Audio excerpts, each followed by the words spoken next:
스포츠 가운데 상대가 없이 경기하는 스포츠가 있습니다. 자기 혼자 경기하고 그 성적을 종합해서 순위를 매기는 상대방이 없이 혼자 하는 경기가 골프입니다. 그래서 골프를 신사적인 스포츠라 그렇게 얘기합니다. 근데 대부분의 스포츠는 상대편이 있습니다. 그래서 네트나 어떤 경계선을 그어놓고 상대방을 공격하는 그런 스포츠, 테니스, 배구, 그리고 배드민턴, 여러 가지 프로그램들이 있습니다. 그런가 하면 상대방과 같이 몸과 몸을 부딪히며 싸우는 스포츠가 있습니다. 그 중에 가장 사람과 몸을 부딪히고 살과 살을 마주치며 하는 경기가 바로 씨름입니다. 씨름. 씨름 경기는 세계 모든 민족이 다 있는데 씨름은 가장 유리한 것이 덩치가 커야 됩니다. 다른 경기들은 덩치가 크면 둔하지만 씨름은 아무리 실력이 있어도 덩치가 작으면 한번 들려버리면 끝나는 거예요. 그래서 덩치 큰 사람, 키 큰 사람, 무게가 나가는 사람은 함부로 들지도 못하고 기술을 넣지를 못합니다. 그러나 아무리 덩치가 커도 기술이 있어야 됩니다. 기술은 우리가 민속 스포츠인 우리 씨름을 보면 뭐 별 기술이 있나 힘이 있어 들어서 넘어뜨리면 되지 뭐 몇 가지를 얘기하는데 기술이 너무 많습니다. 무려 54가지가 있습니다. 손으로 하는 기술이 한 11가지, 발이나 다리로 하는 기술이 한 11가지, 그리고 허리 기술이 12가지. 그래서 혼합적인 기술이 한 20가지, 기본적으로 54가지 기술이 있습니다. 우리나라 씨름과 일본 씨름, 스모는 여러 가지 다른 점이 몇 가지가 있는데 우리나라 씨름은 삿발을 잡고 합니다. 근데 스모는 삿발을 내지 않습니다.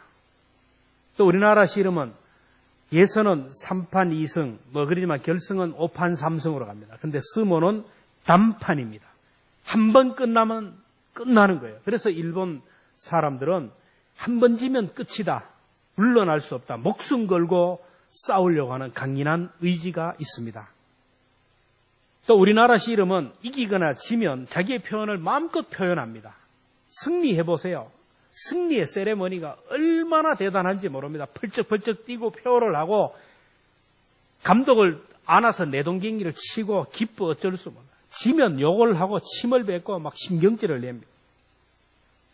그러나 일본의 스모는 그렇지가 않습니다. 이긴 사람도 진 사람도 표정이 없습니다. 그냥 빠져나갑니다. 일본의 스모는 심판이 판정을 내리면 그 어떤 사람도 반항하거나 이의를 제기하지 않습니다. 그런데 우리나라는 심판의 판정에 대해서 이의를 제기하고 판정이 불리하게 될 때는 억울하다고 펄쩍펄쩍 뛰고 감독도 이의를 제기하다가 경기장에서 쫓겨나는 경우도 볼 수가 있습니다. 일본뿐만 아니라 선진국들은 심판의 권위를 존중하고 절대로 반항하지 않습니다. 질서에 순응하고 권위에 복종할 줄 아니까 나라가 평온합니다. 씨름은 국민의 정서가 담긴 대표적인 것이기 때문에 그 씨름을 보면 그 국민의 국민성을 알 수가 있어요. 일본의 스모는 온 국민이 좋아하는 민족 씨름입니다. 그래서 그 스모를 보면 일본 사람들의 정서가 들어가요. 아주 냉철합니다. 아주 강인합니다.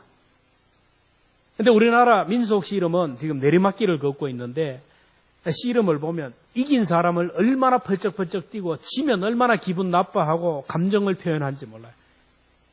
이걸 보면 우리 국민의 정서도 알 수가 있다라는 겁니다. 우리 국민들이 얼마나 감정에 치우치는지 몰라요. 2002년 월드컵 때 그렇게 많은 사람이 길거리로 나와 응원하는 나라는 우리밖에 없어요.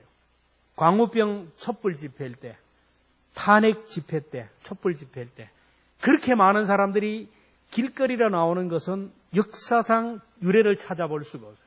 홍콩이 지금 시위한다 그러지만 택도 없는 일입니다. IMF 때 집집마다 금덩어리를 다 내어놓았어요. 이런 민족이 없습니다. 그런데 이렇게 감정이 많고 가슴으로 사는 민족인데 온 국민을 하나로 묶을 수 있는 그리고 온 국민들을 생산적인 방향으로 인도하는 지도자가 있으면 얼마나 좋겠습니까? 지금까지 지도자들은 백성들의 감정을 선동질해서 동서를 나누게 되고 이념간 나누게 하고 진보와 보수, 여당과 야당 여러 가지로 나누게 해서 자기 기득권을 유지하려고 하는 지도자들로 가득했습니다. 그래서 우리는 민족의 정서를 하나로 묶을 수 있는 지도자, 미래를 향하여 생산적인 것을 향하여 나아갈 수 있는 그런 지도자를 위하여 기도해야 됩니다. 감정에 치우치는 것은 좋지만 이성의 기능이 마비된다라는 것이고 냉철한 판단을 하지 못한다라는 것입니다. 여러분, 인생이 무엇이냐? 인생은 씨름하는 것과 같다고 했어요. 씨름하는 인생을 대표하는 사람 중에 야곱이라는 사람을 알 수가 있어요. 야곱이라는 이름의 뜻은 약탈자, 사기꾼, 빼앗는 자, 씨름꾼이라는 뜻입니다. 야곱은 어머니 뱃속에 있을 때 형 에서와 쌍둥이가 이 뱃속에 있어요. 근데 먼저 나가려는 에서와 그 먼저 나가는 에서를 붙들기 위하여 먼저 나가려는 야곱이 뱃속에서 싸웠어요. 창세기 25장 22절에 보면 그 아들들이 그 태 속에서 서로 싸우니라. 그 엄마가 뱃속을 보니까 이 안에서 맨날 싸우는 거예요. 치고받고. 창세기 25장 25절 26절에 보면 먼저 나온 자는 붉고 전신이 터럭 같아서 이름을 에서라 하였고 후에 나온 아우는 손으로 에서의 발꿈치를 잡았으므로 그 이름을 야곱이라 하였더라. 여러분, 쌍둥이 나와분들 계시죠? 아이를 낳는데, 쌍둥이를 낳는데 첫째가 나오고 둘째가 그 형아 발꿈치를 잡고 나오는 사람 봤습니까? 아직까지 그런 걸 성경이 유일해요. 먼저 나오려고 형아의 발꿈치를 붙들고 나온 사람이 바로 야곱입니다. 야곱이 첫째가 되기 위해서, 장자가 되기 위해서 뱃속에서부터 그렇게 싸웠어요. 그리고 세상에 나왔지만은 장자 중심의 사회에서 그는 장자가 되기 위하여 시시탐탐 노렸어요. 야곱은 어머니와 같은 성격이라서 온순하고 내성적이라서 장막 안에서 말씀을 들으며 기도하면서 살았어요. 에서는 외향적입니다. 사냥을 좋아하고 밖으로 돌아다니기를 좋아하는 사람이에요. 아버지를 닮았어요. 에서가 사냥을 하고 몹시 지치고 배가 고파 왔을 때 야곱이 어머니로부터 많은 음식 기술을 배웠잖아요. 맛있는 팥죽을 끓여서 에서 앞에 알짱알짱거립니다. 에서가 배가 고프니까 그 팥죽 좀 달라, 팥죽 좀 줘라. 그때 야곱이 본심을 드러냅니다. 이거 먹고 싶어, 형아? 그래. 그러면 장자권 팔아. 그때 이 에서는 그까짓 그 장자권 네가 가져라 하고 팥죽을 받아 먹고 장자권을 넘겼어요. 여러분, 도장 찍고 계약하고 장자권 넘겼겠습니까? 아닙니다. 가볍게 아무것도 아닌 것처럼 그래 네 가져라 까짓것 하고 넘겼어요. 근데 성경은 분명하게 말씀합니다. 창세기 25장 32절 같이 봅니다. 시작. 에서가 이르되 내가 죽게 되었으니 이 장자의 명분이 내게 무엇이 유익하리요. 에서는 아무런 생각 없이 장자의 명분을 가볍게 생각하고 그래 가져라 까짓것 하고 넘겼어요. 창세기 25장 34절에 보면 야곱이 떡과 팥죽을 에서에게 주매 에서가 먹으며 마시고 일어나 갔으니 에서가 장자의 명분을 가볍게 여기니라. 오늘도 사람들은 하나님이 주신 장자권, 하나님이 주신 하나님의 자녀의 특권을 너무너무 가볍게 생각하는 거예요. 여러분, 주일날 하나님 앞에 나와드리 예배드리는 이 자리가 얼마나 큰 특권이고 축복의 자리인지 여러분 깨달으시기를 축원합니다. 아무나 이 자리에 서는 게 아니에요. 그런데 살다 보면 인간관계도 해야 되지. 그러면서 주의를 범할 수가 있어요. 내가 힘든데 그러면서 주의를 범합니다. 내가 지금 경제적으로 많이 어려운데 그러면서도 주의를 범합니다. 까짓것 이것쯤이야 하면서 기도의 자리를 포기하고 예배의 자리를 포기하고 믿음의 자리를 포기하고 하나님이 자기에 주신 사명을 던져버립니다. 여러분, 장자권을 가볍게 생각하는 순간부터 우리들에게 있는 보배로운 가치들이 사라지기 시작합니다. 자, 야곱이 장자권을 이렇게 받은 순간 이제 그 받았으면 끝나는 것이 아니에요. 이제 아버지로부터 축복 기도를 받아내어야 됩니다. 유대 나라의 풍습은 그 아버지가 장자에게 축복 기도하면 그 기도하는 시간에 장자에게 하나님이 복을 주셨어요. 그래서 아버지로부터 축복 기도 받는 것은 그들은 생명처럼 귀하게 여겨요. 오늘 저와 여러분들에게도 하나님이 이런 축복권을 주셨는데 자녀들의 머리에 손을 얹고 축복하며 기도할 수 있기를 주님의 이름으로 축원합니다. 그렇게 기도하면 하나님이 주신다 그러는데 그 축복권을 사용하지 못해요. 에서로부터 축복 기도, 아버지로부터 야곱이 축복 기도를 받아야 되는데 그 아버지 이삭은 나이가 많아서 눈이 어두워요. 이게 아버지를 속일 수밖에 없습니다. 아버지가 야곱이라 그러면은 축복 기도를 할 수가 없어요. 그래서 에서 흉내를 내는데 에서처럼 몸에다가 양의 털을 붙여서 털이 많은 사람처럼 보였어요. 에서의 목소리를 개인기 흉내를 내어서 에서처럼 아버지에게 가서 축복 기도를 받아냅니다. 그리고 그 후에 에서가 나타나는 거예요. 아버지에게 축복 기도 해달랍니다. 그때 야곱이 얘기합니다. 이미 하나님이 축복을 했다. 끝났다라는 거예요. 그래서 에서는 야곱을 죽이기 위하여 부엌칼을 들고 덤벼들기 시작해요. 그래서 이 야곱은 살기 위하여 야밤도주를 해서 외삼촌이 있는 라반까지, 지금의 터키 지방까지 도망을 합니다. 여러분, 부엘세바에서 그 하란까지 거리가 여러분 500km가 넘어요. 500km. 그 먼 거리를 걸어서 도망을 하는 거예요. 야곱이 외삼촌 라반의 집으로 갔는데 거기서 누구를 만나냐면 외삼촌 라반을 만납니다. 여러분, 뛰는 놈 위에 나는 놈이 있다고. 여러분, 머리를 자랑하고 내 이성을 자랑하면 안 돼. 나보다 더 똑똑한 사람이 있어요. 야곱이 머리 좋고 속이기 잘하는 사람이지만 그보다 더 뛰어난 라반을 만나. 라반은 야곱보다 더 계산이 빠르고 더 속이기를 잘하고 수단 방법을 가리지 않는 야곱보다는 한 수 위야. 그래서 야곱이 이제 그곳에서 라반과 만나서 씨름을 하지만 매 순간마다 업어치기 당하고 들배지기 당하고 내치기를 당하고 계속 쏘가요. 외삼촌에게 쏟고 그 오랜 세월 동안 남는 것은 4명의 아내와 12명의 자녀밖에 남습니다. 자기 명의로 된 재산, 자기 명의로 된 소떼와 양떼는 한 마리도 없어요.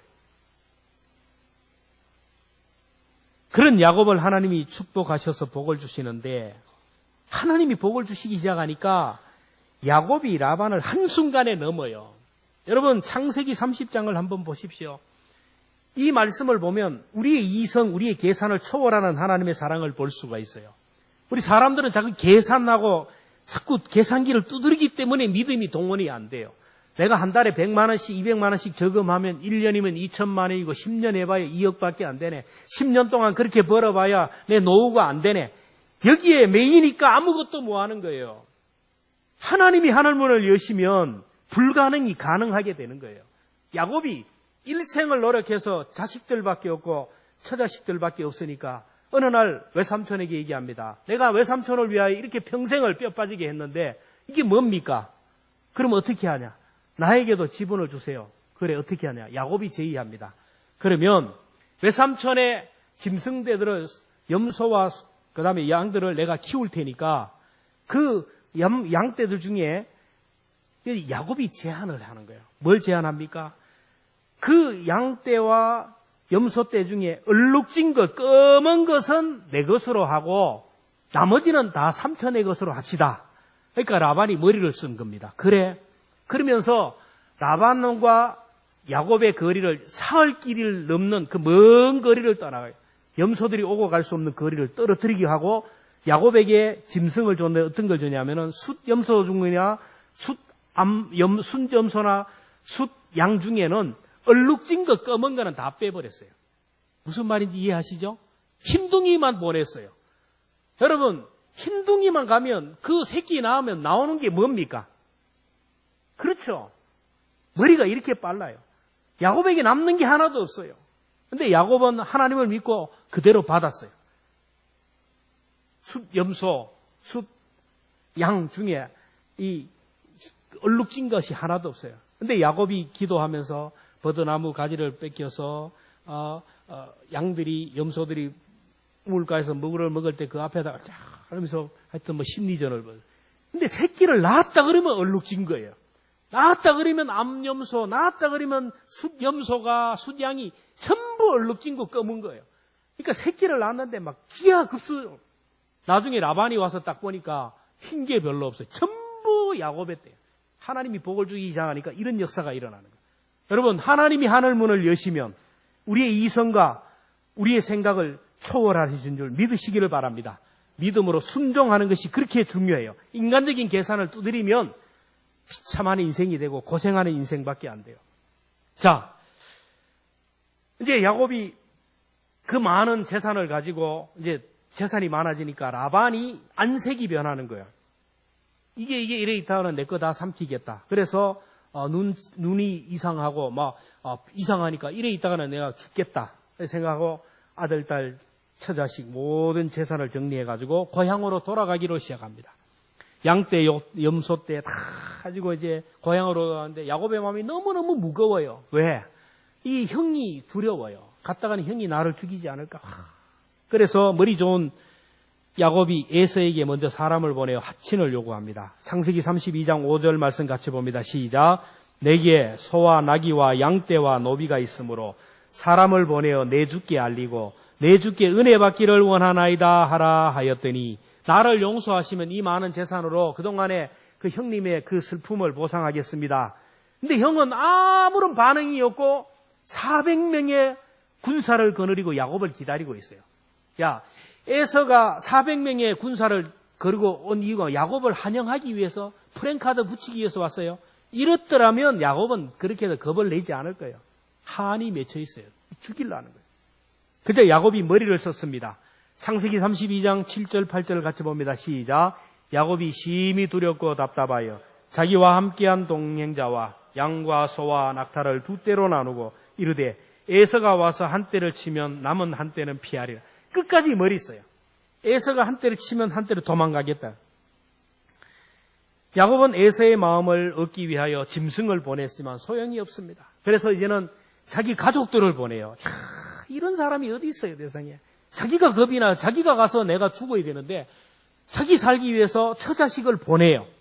그러면서 형님, 제 아내입니다. 형님, 제 아들들입니다. 형님의 제수씨들이고 형님의 조카들입니다. 그러니 불쌍히 여겨달라고 혈육의 정을 호소하는 거예요. 자기 살기 위해서 끝까지 살아남고 가족들을 사지로 몰아내는 이 끝까지 인간적인 머리 쓰는 야곱의 모습을 봅니다. 아무리 해도 안 되는 거예요. 그래서 이제 어떻게 합니까? 처자식 다 형님에게 넘어갔고 가진 재산 모든 것들이 다 넘어가고 이제 자기 혼자 야복 강가에 남았어요. 소망이 다 끊어졌어요. 아무것도 없어요. 늙고 병든 몸. 지금 시작해봐야 됩니까? 그때 하나님을 바라보고 하나님을 붙들고 늘어집니다. 천부여 의지없어서 손들고 옵니다. 주 나를 박대하시면 나 어디 갑니까? 지금 내가 의지할 분은 하나님밖에 없습니다. 내가 붙들 분은 하나님밖에 없습니다. 야곱이 그제서야 하나님을 붙들고 씨름했어요. 그동안 물질을 붙들고 그렇게 많은 물질을 얻었지만 물질도 다 날아갔습니다. 처자식을 붙들었지만 처자식도 다 날아갔어요. 빈털터리가 되고 나서야 하나님을 향하여 섰고 하나님을 붙들었어요. 여러분, 이게 인생입니다. 사람들이 언제 하나님을 만납니까? 고난의 때. 그 고난 때문에 하나님과 씨름하다가 하나님을 만납니다. 야곱과 같은 처지가 되었을 때 비로소 하나님을 붙들게 됩니다. 창세기 32장 24절을 보면 야곱은 홀로 남았더니, 여러분, 저와 여러분의 인생 가운데 이렇게 홀로 남는 때에 이때 하나님을 찾고 하나님을 붙들 기회로 알고 하나님을 만날 수 있기를 주의 이름으로 축원합니다. 홀로 남았다라는 말은 내 옆에 가족이 없다, 아내가 남편이 없다, 자녀가 없다는 말이 아닙니다. 교인들이 없다는 말이 아니에요. 가족이 있고 가족 자녀들이 다 있지만은 그러나 나의 당한 현실, 나의 당한 고통을 그들이 나와 함께 할 수 없는 상황에 놓이게 되는 때를 말합니다. 야곱이 하나님을 만난 것은 그 옛날 형 에서를 피해서 외삼촌이 있는 라반으로 하란으로 도망할 때였어요. 부엘세바에서 도망했는데 얼마나 도망했겠어요. 형이 사람을 데리고 와서 죽이면 나는 그냥 죽으면 끝나는 거예요. 그렇게 도망할 때 창세기 28장 10절에 보면 야곱이 부엘세바에서 떠나 하란으로 향하여 가더니 한 곳에 이르러는 해가 진지라. 생명의 위협을 느끼는데 더 도망을 해야 되는데 해가 졌어요. 랜턴이 있는 것도 아니고 뭐 어쩔 수 없어요. 형 예사가 언제 자기를 추격해 죽일지 모르요. 언제 사나운 짐승의 공격을 받을지 모르는 급박한 상황 가운데 야곱은 최대한 안전한 곳에 앉아서 돌을 베개 삼고 나뭇잎을 모아서 이불 삼아서 잠을 자는 거예요. 잠자기 전에 그냥 잠이 왔겠어요? 하나님 앞에 부르짖기도 서러움에 북받쳐서 눈물로 하나님 앞에 기도하다가 지쳐서 잠이 들었는데 그 잠이 들었을 때 꿈에 하나님이 야곱을 만났어요. 창세기 28장 12절에 봅니다. 시작. 꿈에 본즉 사닥다리가 땅 위에 서 있는데 그 꼭대기가 하늘에 닿았고 또 본즉 하나님의 사자들이 그 위에 오르락 내리락 하고 28장 13절 봅니다. 시작. 또 본즉 여호와께서 그 위에 서서 이르시되 나는 여호와니 너의 조부 아브라함의 하나님이요 이삭의 하나님이라. 내가 누워있는 땅을 내가 너와 내 자손에게 주리니. 꿈에 하나님을 만났어요. 야곱이 잠에서 깨어나서 제일 먼저 고백한 말이 무엇입니까? 창세기 28장 16절 야곱이 잠이 깨어 이르되 여호와께서 과연 여기 계시거늘 내가 알지 못하였도다. 나는 세상에 버려진 존재로 알고 나는 세상에 혼자인 줄 알았는데 하나님이 나와 함께 하셨구나. 그런데 내가 그것을 알지 못했다라는 거예요. 어머니의 뱃속에 있을 때도 하나님이 함께 하셨고 부모님 품에서 성장할 때도 하나님이 하셨고 항상 하나님이 나와 함께 계셨는데 내가 그것을 깨닫지 못했는데 오늘 인생의 위기를 만나고 오늘 여기서 나와 함께 하신 하나님을 내가 보았다라는 겁니다. 그 하나님이 오늘 저와 여러분 곁에 언제나 함께 하신다는 것을 믿으시기를 축원합니다. 오늘 예배 가운데 오늘 이 가운데 하나님이 함께 한다는 것을 여러분 깨달아야 돼요. 예배 가운데 함께 하신 하나님을 느끼지 못하는 사람은 예배를 쇼핑합니다. 설교 잘 하나 두고 보자. 찬양대 찬양 잘 하나 들어보자. 이렇게 예배를 쇼핑해요. 비몽사몽 보냅니다. 그러나 하나님이 함께 한다는 것을 아는 사람은 그렇지가 않아요. 여러분 예배뿐만 아니라 내 가정에서도 하나님이 함께 하시고 내 직장생활 속에서도 함께 하시고 아무도 없는 그곳에서도 하나님이 나와 함께 하셔요. 내가 어둠 속에 헤맬 때에도 그때도 주님은 나와 함께 하시고 내가 은밀한 가운데 하나님 앞에 눈물 흘릴 그때도 하나님은 나와 함께 하시고 내가 시험을 당하여 고통과 고난의 터널을 지나갈 때도 하나님은 나와 함께 하십니다. 내 몸이 너무너무 아파 잠을 못 이루는데 내 아내는 쿨쿨거리며 잠만 자고 내 자녀들은 자기 걱정하느라고 집으로 돌아가지만은 그러나 그곳에서도 하나님은 나와 함께 하신다라는 겁니다.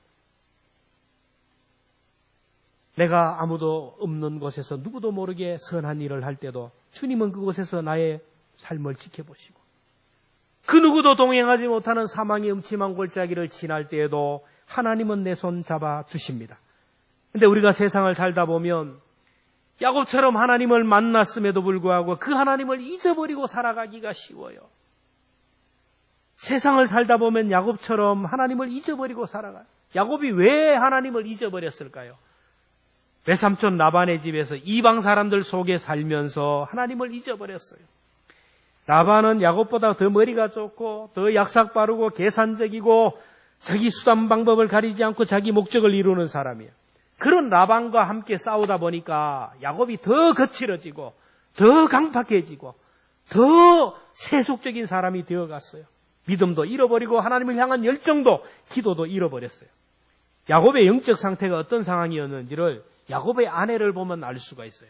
야곱이 라반의 집에서 가족들을 데리고 나올 때 라반의 딸 라헬이 그 가정의 우상, 대대로 섬겨왔던 드라빔이라는 우상을 가지고 나왔어요. 드라빔은 그 가문 대대로 섬기는 우상이고 문제가 있으면 그 드라빔에게 가서 물어봤어요. 라반이 드라빔이 없어진 줄 알고 야곱이 가져간 줄 알고 쫓아와서 찾았어요. 창세기 31장 34절에 보면 라헬이 그 드라빔을 가져 낙타 안장 아래에 넣고 그 위에 앉은지라 라반이 그 장막에서 찾다가 찾아내지 뭐. 아무리 찾아도 없어요. 왜? 라헬이 낙타 안장에도 올리고 그거 깔고 앉아있기 때문에. 드라빔은 이렇게 작은 것도 있지만 사람처럼 큰 크기의 드라빔도 있습니다. 야곱이 라반의 집에서 아내들과 함께 살면서 기도하는 것을 잊어버렸어요. 하나님도 잊어버렸어요. 문제가 있으면 하나님 앞에 기도한 것이 아니고 드라빔에게 물어봤어요. 아내에게 좀 물어봐라. 우상을 섬겼어요. 그런 야곱을 하나님이 다시 만나기 위하여, 다시 야곱을 야곱되게 하기 위하여 누구를 보냈냐면은 에서를 보내어서 하나님과 씨름하게 합니다. 야곱이 약복 강가에서 에서를 만나 두려움에서 너무 처량해서 서러워서 통곡을 냈습니다. 창세기 32장 24절에 보면 야곱은 홀로 남았더니 어떤 사람이 날이 새도록 야곱과 씨름하다가 서러워서 눈물을 흘리다 보니까 누군가 옆에 와요. 보니까 하나님의 사람이에요. 그래서 야곱이 그 사람을 붙들고 씨름을 합니다. 당신이 나를 살릴 수가 있다고. 당신이 나를 축복해줘야 된다고. 당신이 아니면 나는 이제 여기서 끝난다고. 막 물고 늘어져. 얼마나 끈질기게 물고 늘어지는지 새벽이 되어서 하나님의 사람이 가야 되는데 안 놓는 거예요. 그러자 이 하나님의 사람이 이 천사라 그러는데 야곱의 허벅지 관절을 쳤어요. 이 허벅지 관절은 대퇴부가 아니고요. 고관절을 얘기합니다. 그래서 야곱의 허벅지 관절이 어긋났다 했어요. 야곱은 하나님의 사람을 붙들고 늘어졌는데 창세기 32장 26절 우리가 하나님 앞에 기도할 때 이런 자세로 기도해야 됩니다. 같이 봅니다. 시작. 그가 이르되 날이 세려하니 나로 가게 하라. 야곱이 이르되 당신이 내게 축복하지 아니하면 가게 하지 아니하겠나이다. 당신이 나를 축복하지 않으면 놓아줄 수 없습니다. 당신이 나를 축복하지 않으면 나는 당신을 놓지 못합니다. 붙들고 늘어졌어요. 그래서 하나님의 사람이 네 이름이 뭐냐? 야곱입니다. 다시는 야곱이라 하지 말고 이스라엘이라 하가 그리고 야곱을 축복하고 떠났어요. 이스라엘이라는 것은 하나님과 겨루어 이겼다. 승리자라는 말이에요. 야곱의 그 끈질김이, 야곱의 그 인내가, 야곱의 그 부르짖는 기도가 하나님을 감동시켰다라는 겁니다. 약복 강가에서 하나님과 씨름하다가 하나님을 다시 만났습니다. 여러분, 하나님과 씨름하는 사람이 하나님을 만나는 줄로 믿습니다. 기도의 저를 붙들고 씨름하라고, 말씀을 붙들고 씨름하고, 내게 주신 사명이 힘들지만 끝까지 붙들고 씨름하고 주의 이름을 부르면서 영적인 씨름을 하는 사람이 하나님을 만납니다. 잠언 8장 17절에 보면 나를 사랑하는 자들이 나의 사랑을 입으며 나를 간절히 찾는 자가 나를 만날 것이라. 이사야 55장 6절에 말합니다. 너희는 여호와를 만날 만한 때 찾으라. 가까이 계실 때 부르라. 오늘 내 옆에 계신 주님, 아브라함과 이삭과 야곱과 함께 하신 그 주님, 오늘 믿음의 조상들과 함께 하신 주님이 오늘도 우리와 함께 하는데 그 하나님을 붙들고 영적인 씨름을 통하여 눈으로 보던 하나님, 다른 사람이 들었던 다른 사람의 간증을 통하여 내 눈으로 보았던 성경을 통하여 보았던 그 하나님을 친히 나의 하나님으로 만날 수 있기를 주님의 이름으로 축원합니다. 하나님을 만난 사람은 변화되어야 돼요. 변화되어야 돼요. 어떤 사람이 변화되느냐? 위기가 왔지만 고난 가운데 하나님과 씨름할 때 사람이 변화되어요. 야곱이 고향으로 돌아가다가 400명의 군사를 이끌고 기다리는 에서를 만납니다. 야복 강가에서 에서를 만나요. 에서가 더러워서 하나님 앞에 하나님을 붙들고 씨름을 합니다. 형 에서가 무서워서 두려워서 하나님 앞에 매달려 기도하는데 기도하는 순간에 하나님의 영이 자기와 함께 하시고 하나님이 자기와 함께 하는 것을 깨닫게 되는 거예요. 하나님이 나와 함께 한다는 것을 깨닫는 순간 하나님이 함께한 내 앞에 있는 에서는 두렵지가 않았어요.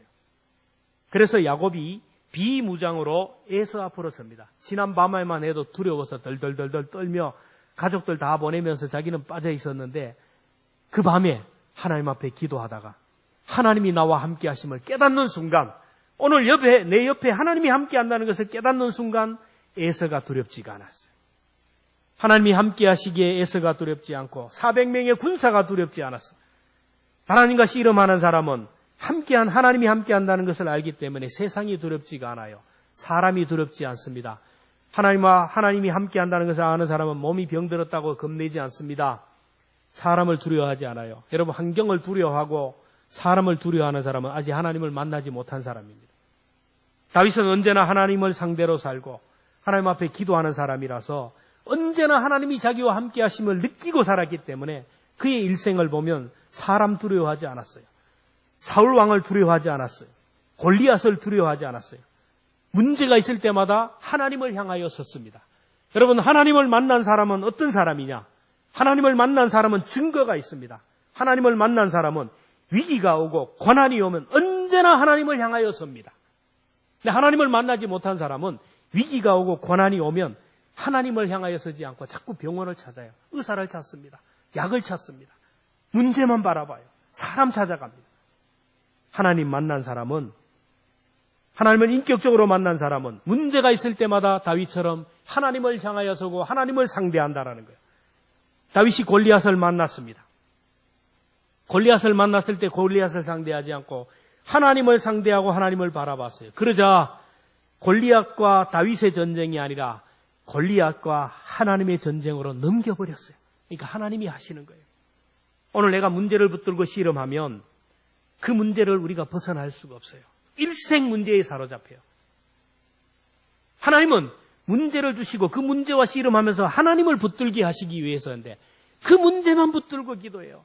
물질 문제가 붙들고 문제가 있다가 해결되면 그 다음 자녀 문제 붙들고 자녀 문제 붙들고 있다면 또 다른 문제, 일생 문제에 붙들려서 허송세월을 보내는 사람이 많아요.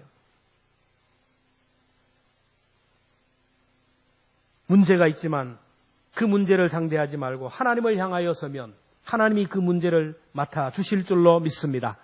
그래서 오늘 우리가 붙들어야 할 분은 하나님밖에 없고 우리가 기도해야 될 분도 하나님밖에 없어요. 앞이 막히고 뒤가 막히고 다 막혀도 위는 열려 있어요. 하나님을 향하여 기도하라는 것입니다. 하나님을 바라보고 영적인 씨름을 하면 하나님이 문제를 해결해 주십니다. 하나님은 우리들을 승리자로 만들기 위해서 에서를 보낼 때가 있다라는 거예요.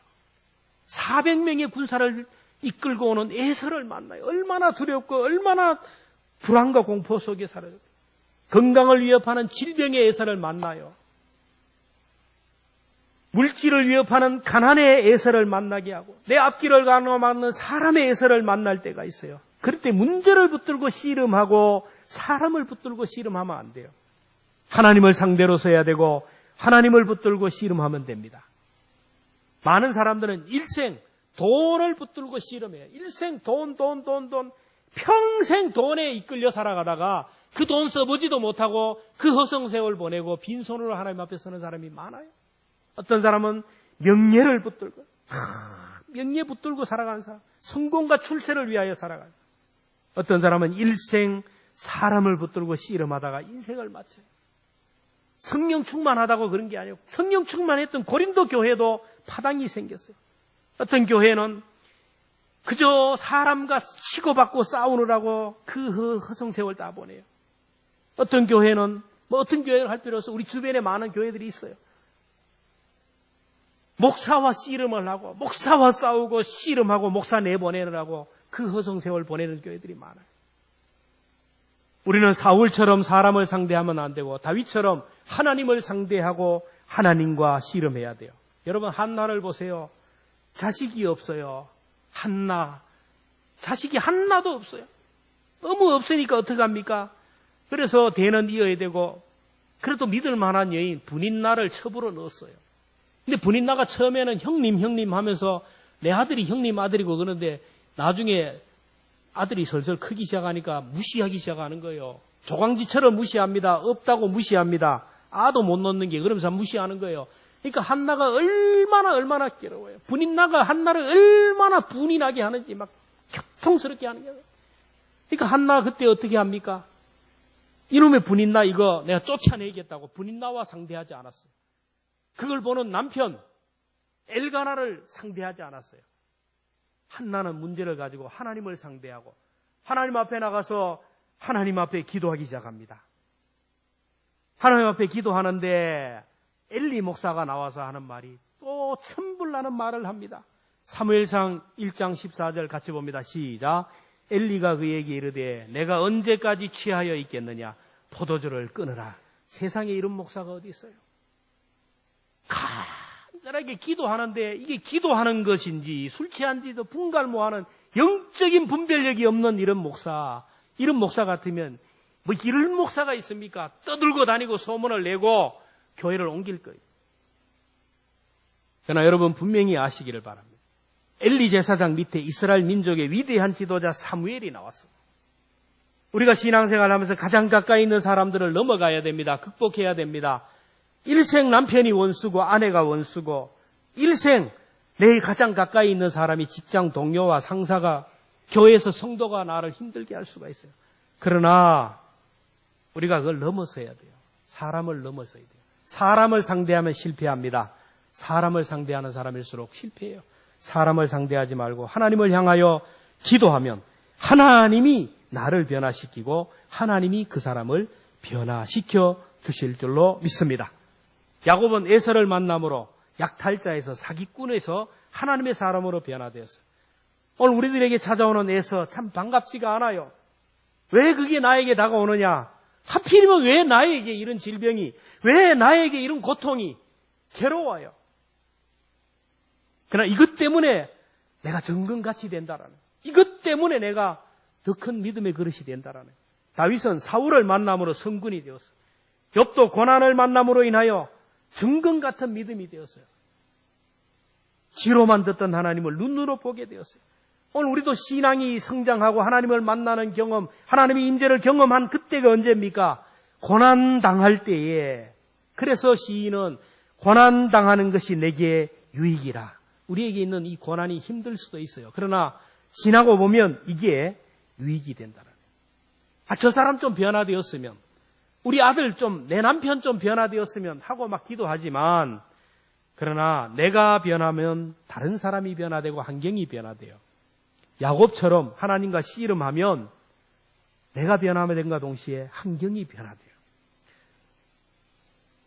야곱이 야복강가에서 하나님과 씨름하다가 변화가 되잖아요.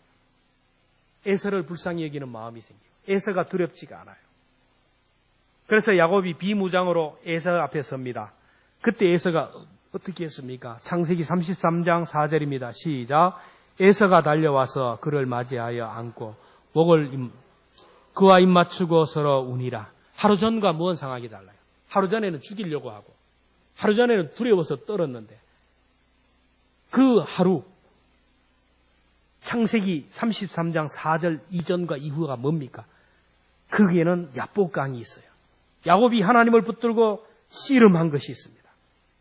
하나님을 붙들고 씨름할 때에 하나님이 야곱을 변화시키고 야곱이 기도하는 그 순간에 하나님이 에서의 마음을 만져주셨어요. 야곱이 야복강가에서 하나님 앞에 붙들고 기도한 제목이 뭐겠어요? 하나님, 저 형님이 나를 죽이려고 하는, 왜 나를 지금까지 20년 동안 나를 못 잊고 왜 나를 죽이려고 하는? 어떻게 하면 좋습니까? 형님만 아니면 그만 좀 오늘 밤에 데려가 주시든지, 형님만 아니면 내가 잘 살 수 있는데 저 에서 기도하다 보니까 하나님이 야곱의 마음을 에서의 마음으로 획 돌려버리고 에서의 입장이 이해가 되는 거예요. 가만히 에서의 입장에서 생각하니까 내가 나쁜 놈이에요. 내가 죽일 놈이에요. 세상에 어떻게 아버지를 속이고 형을 속이고 축복기도 갈아채고 내가 한 것이 다 후회가 되는 거예요. 형이 불쌍한 마음이 들어요. 그 많은 세월 나를 미워하고 아직도 나를 용서하지 못하고 저렇게 한에 맺혀 살아가는 형님을 보니까 너무너무 불쌍해요. 그래서 형님 입장에서 생각하면서 자기가 회개하고 불쌍 형님을 영원히 위해서 기도하는 거예요. 이게 변화의 역사예요. 이렇게 될 때 상대방이 변화되고 환경이 변화됩니다. 자, 오늘 우리가 10월 둘째 주에 광성 행복축제를 선포합니다. 우리가 전도해야 할 전도 대상자들 지난주에 많이 넣었는데 아직 안 내신 분들은 여러분 하나님의 말씀에 순종해 보세요. 내가 그 사람을 꼭 인도해야 되겠다는 것이 아니고 내가 정말 저 영혼들을 붙들고 기도하고 내 가슴에 새겨야겠다는 마음을 가지면 하나님이 그 다음엔 하시는 거예요. 내가 그 사람의 이름을 품고 그 기록해서 넣으면 그 다음은 하나님이 하시는 거예요. 아예 처음부터 시작을 안 하면 하나님이 역사할 공간이 없잖아요. 믿음이라는 그래요. 그렇게 그 사람들을 이름을 부르고 기도하는데 10월 둘째 주에 그분들이 다 교회에 오겠어요? 못 옵니다. 왜? 그 사람을 지금 사탄이 붙들고 있어요. 안 놓아줍니다. 하나님이 그 영혼을 만져주셔야만이 그들이 주님 앞으로 올 수 있어요. 그래서 우리는 야곱처럼 에서를 위하여 기도해야 돼요. 기도하면 기도하는 시간에 하나님이 그 사람을 만져주어서 마음이 열리게 되고 교회에 대한 호감도 가지게 되고 교회에 오고 싶은 마음이 생기는 거예요. 우리가 무릎으로 매달리면 하나님을 만나고 문제가 해결돼요.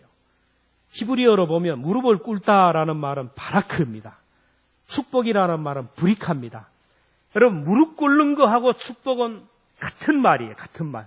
기도라는 말과 축복이라는 같은 말이에요.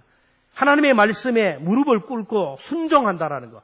하나님의 말씀에 하나님이 무엇이든지 말씀하면 무릎 꿇는다는 것은 순종한다는 거. 말씀에 순종하면 복은 자동으로 와요. 하나님 앞에 기도에 무릎을 꿇으면 하나님이 복이 자동적으로 온다라는 거예요. 그래서 바라크와 브리카는 같은 어원인데 바라크는 기도하다라는 동사고 브리카는 축복이라는 명사예요. 결국 언어학적으로 보면 어떤 행동이 오면 그 다음에 열매가 나타나요. 어떤 동작이 오면 거기에 나오는 명사가 같이 나오는 거예요. 쉽게 말하면 순종하면 축복이 오고 기도하면 복이 온다라는 거예요. 하나님의 축복은 자동으로 오는 것이 아닙니다. 순종과 축복, 기도와 축복은 같이 오는 거예요. 기도할 때 축복이 오고 축복을 받기 위해서는 먼저 기도와 순종이 있어야 됩니다. 기도할 때 성령이 임합니다. 자, 우리가 기도하면 하나님을 만나게 되고 내가 변화되고 우리 환경이 변화되는데 어떻게 기도해야 되냐? 문제입니다. 씨름하듯이 기도해야 돼요. 씨름하듯이. 씨름 어떻게 하는지 봤잖아요. 아침에도 기도하고 점심에도 기도하고 직장에서도 기도하고 길을 가다가도 기도하고 잠자기 전에 기도하고 잠을 자다가도 일어나서 기도하고 응답할 때까지 복을 주실 때까지 여러분 기도할 때 정말 씨름하듯이 기도해 보셨어요?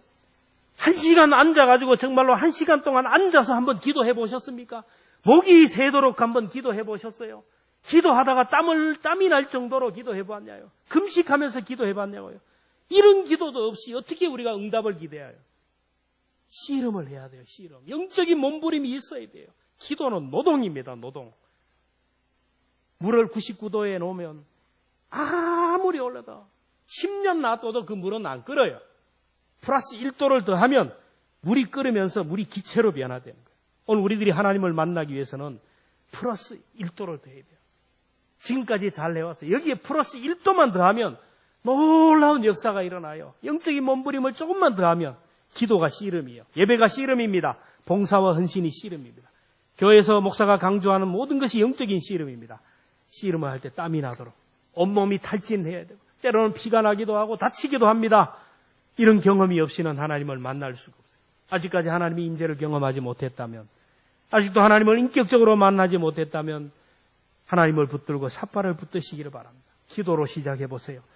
성경에서 말씀하시던 그 하나님, 다른 사람이 간증하던 그 하나님을 나의 하나님으로 만나게 될 것입니다. 다윗처럼 영적으로 씨름하는 저와 여러분 되기를 주님의 이름으로 축원합니다.